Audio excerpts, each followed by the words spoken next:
G'day guys, Crema have released a mid-term roadmap for Temtem. If you want my thoughts on the short-term roadmap they released previously, I'll have a card link right this side, I think it is. This side, it'll be over here. Anyway, let's get to it.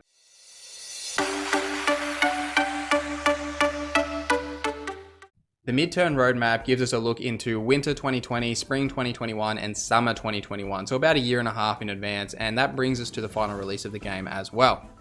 Winter 2020 will bring a new island, Aubrey, 30 new Temtem, a second mythical Temtem, Club Dojo Wars, Trading House, Ranked Matchmaking version 2, and the Spectator Mode version 2. The Spectator Mode version 1 is more of a quick pass spectator mode so that you can spectate player versus player matches, and the Spectator Mode 2 is like the professional version for like tournament play, that kind of thing. So think of something like the Overwatch League Spectator Mode, where you have a much more in-depth view of what's happening in the action and that kind of thing.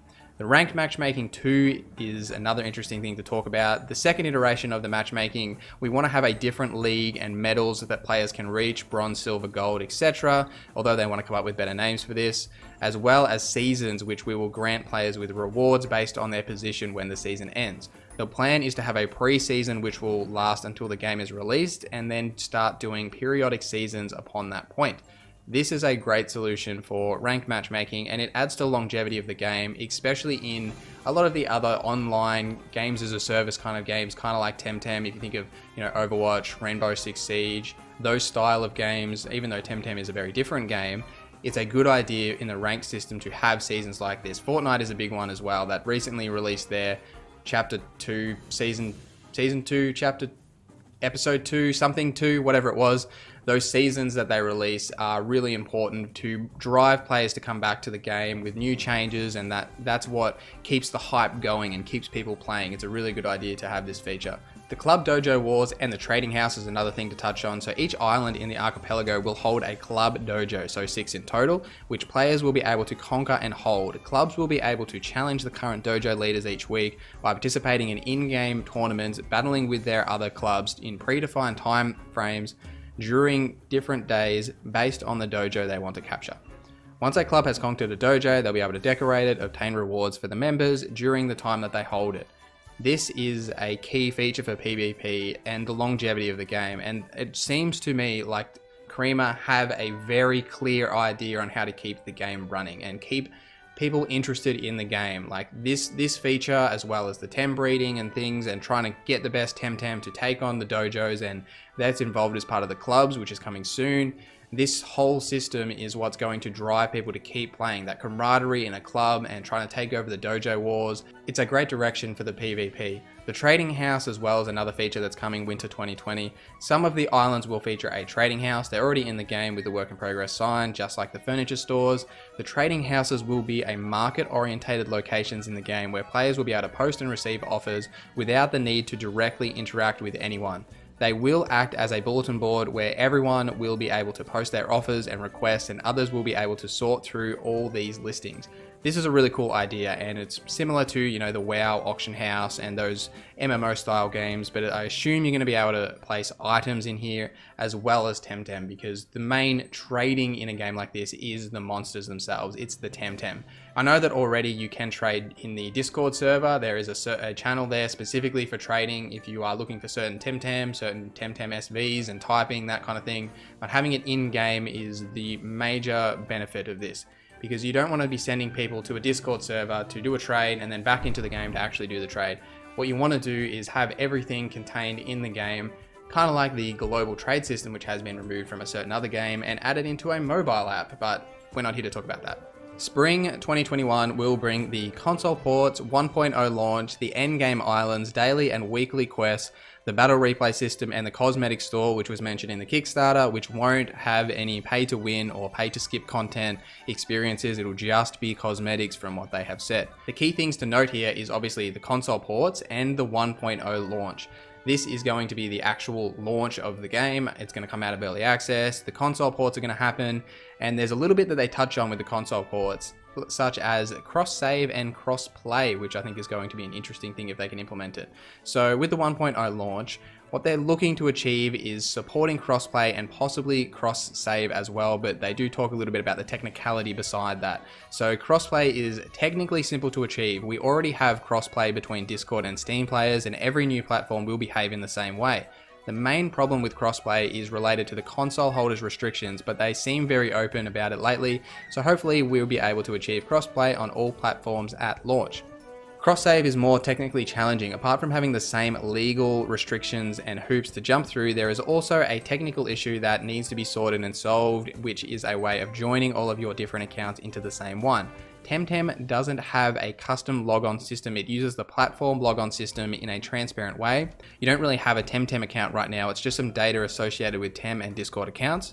So we'll need to find a way to join them together so you can access the same data in all your platforms. We're pretty confident about this, but we still need to figure out some more things and talk with the different platform holders to get there okay.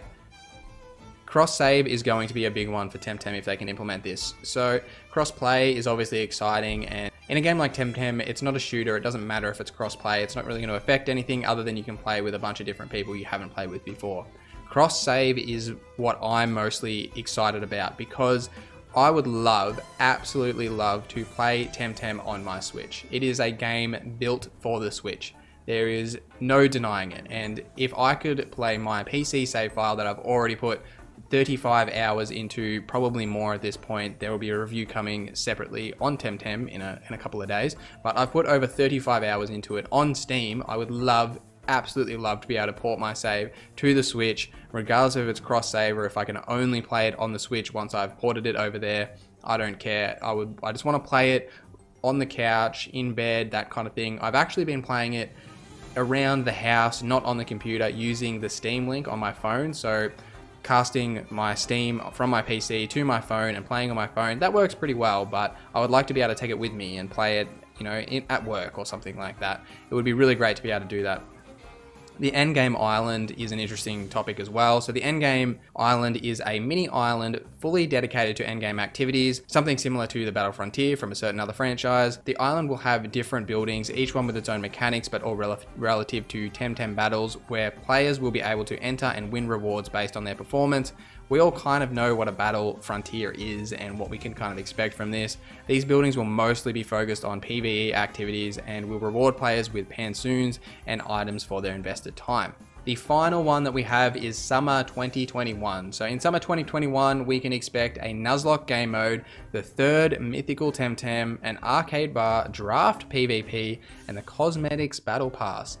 The Nuzlocke game mode, for those that don't know, what a Nuzlocke game mode is it's basically a hardcore difficulty mode. In Nuzlocke, every time one of your Tems get knocked out, it's permanently released. Also, the amount of captured Tems is limited and you can only capture 1 or 2 per area, so you have to perfectly balance your resources in order to complete the game. Nuzlocke players will play on a different instance of the server and they will only play around other Nuzlocke players.